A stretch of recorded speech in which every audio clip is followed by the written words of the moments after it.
शुरू कयूं तो अल्लाह जे नाले सां जेको निहायत वॾो महिरबान ऐं रहम करण वारो आहे। अस्सलाम वालेकुम दोस्तो, कीअं आहियो? उम्मीद आहे त तव्हां सभु अल्लाह ताला जे फज़ल ऐं करम सां ठीकु ठाक हूंदव। आमीन। तव्हां सभिनी दोस्तनि खे हिन रिज़वान डायरीअ जे तरफ़ां सिक भरियो सलाम क़बूल करियो। दोस्तो, अॼु मां हाज़िर थियो आहियां हिकु नई नसीहत खणी। उम्मीद आहे त तव्हां दोस्तनि खे ज़रूरु पसंदि ईंदी। तव्हां सभिनी दोस्तनि सां अर्ज़ु कजे थो त हिकु ग़रीब माण्हू हूंदो हो। उनखे हिकु कखड़नि जी झोपड़ी ठहियलु हूंदी हुई जंहिंमें हू रहंदो हो। उनखे घरवारी बि हुई। ही सिर्फ़ु पाण में ॿ भाती हुआ। हिननि खे को बि औलाद कोन हो। सॼो गुज़रान उनजो मच्छीअ ते हूंदो हो। मच्छियूं फासाए उन्हनि खे विकिणी करे उन्हनि मां पंहिंजो गुज़र सफ़र कंदो हो। हिकु ॾींहुं उन ग़रीब मुहाणे जे ॼार में सॼो ॾींहुं का बि मच्छी न फाथी। काफ़ी वक़्तु गुज़री वियो, राति बि थी वई। काफ़ी वक़्त खां पोइ जॾहिं हू मायूस थी ॼार कढणु लॻो त उन जे ॼार में हिकु सोनी मच्छी फाथी। उन सोनी मच्छीअ उन ग़रीब मुहाणे खे चयो त तूं मूंखे आज़ादु करे छॾ।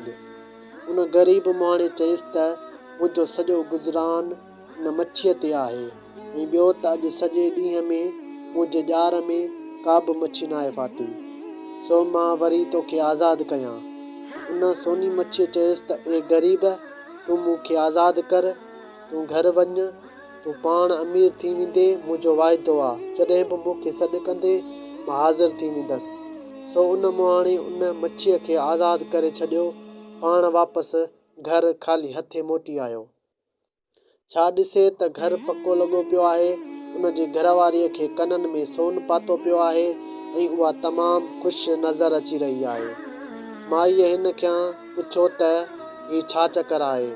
सो उन ते उन ग़रीब मुहाणे उहा सोनी मच्छीअ वारी सॼी ॻाल्हि करे ॿुधायसि।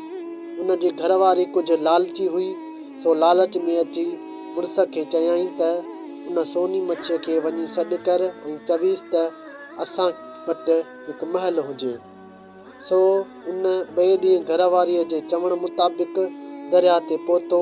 सोनी मच्छी करे सॾु कयाईं। जॾहिं सोनी मच्छी उन जो सॾु ॿुधो त हिकदमि ॿाहिरि आई। उन शख़्स खां हाल अहिवाल वरिताईं। चयाईंसि त ए ग़रीब शख़्स, तोखे कहिड़ी तकलीफ़ आहे?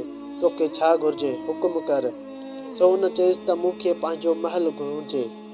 सो उन ते मच्छीअ चयसि तूं वापसि पंहिंजे घर वञ। ऐं घर पहुतो। छा ॾिसे त हिकु वॾो महल ठहियो पियो आहे ऐं उन महल में उन जी घरवारी बि ख़ुशि लॻी वेठी आहे। वरी उहो ॾींहुं गुज़रियो। संदसि ज़ाल वरी फरमाइश कयसि त असांखे पंहिंजा नौकर चाकर हुजनि। सो उहो ग़रीब माण्हू पंहिंजी ज़ाल जे चवण ते वरी उन सोनी मच्छीअ वटि वियो। सोनी मच्छी करे सॾु कयाईं। सोनी मच्छी उन जे सॾ ते हिकदमि हाज़िर थी। उन ग़रीब अर्ज़ु कयसि त असांखे पंहिंजा नौकर चाकर हुजनि। मच्छीअ चयसि तूं वापसि घर वञ। घर आयो। छा ॾिसे त नौकर चाकर नौकरियाणियूं उन जे घरवारीअ जी ख़िदमत में मसरूफ़ लॻा पिया आहिनि ऐं उन जी ज़ाल बि ख़ुशि नज़र अची रही आहे। अञा बि उन जे ज़ाल जो पेट न भरिजो। नेठि पंहिंजे मुड़ुस खे इहो चयाईं त असां हिन सॼे मुल्क जा बादशाह हुजऊं। तूं वञ उन सोनी मच्छीअ खे ईअं चओ। सो उन ग़रीब शख़्स उन खे ॾाढो सम्झायो त हर सोनी मच्छीअ वटि वञणु सही न आहे, पर उन जी ज़ाल खे लालच जी बीमारी हुई। सो पंहिंजी उन मुड़ुस खे ॾाढा इलाज ऐं मिंथूं कयाईं।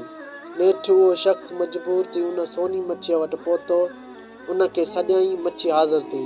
हिन पंहिंजी ॻाल्हि कयसि त मुंहिंजे घरवारी चवे थी त असां बादशाह थियूं, सो उन लाइ आयो आहियां। पर मच्छीअ उन खे मायूस थी चयो त हाणे तूं घर हलियो वञ। ईअं चई उहा सोनी मच्छी यकदमि पाणीअ में अंदरि हली वई ऐं लिकी वई।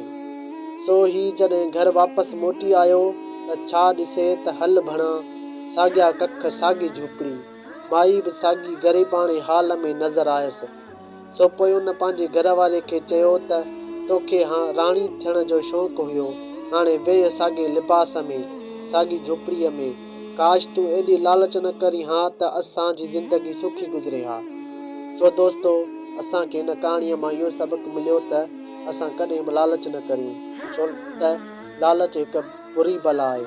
असांजो वक़्तु जीअं बि गुज़रे थो, ॾुखियो या सुखियो, उन ते अलाह ताला जो शुक्र करियूं ऐं पंहिंजो पाण खे लालच जहिड़ी बुरी बला खां बचायूं। दोस्तो, हाणे असांखे ॾींदा इजाज़त। जे रही हयाती त वरी कंहिं ॿिए दफ़े का नई नसीहत खणी तव्हां दोस्तनि साम्हूं हाज़िर थींदासीं। अलाह निगहबान।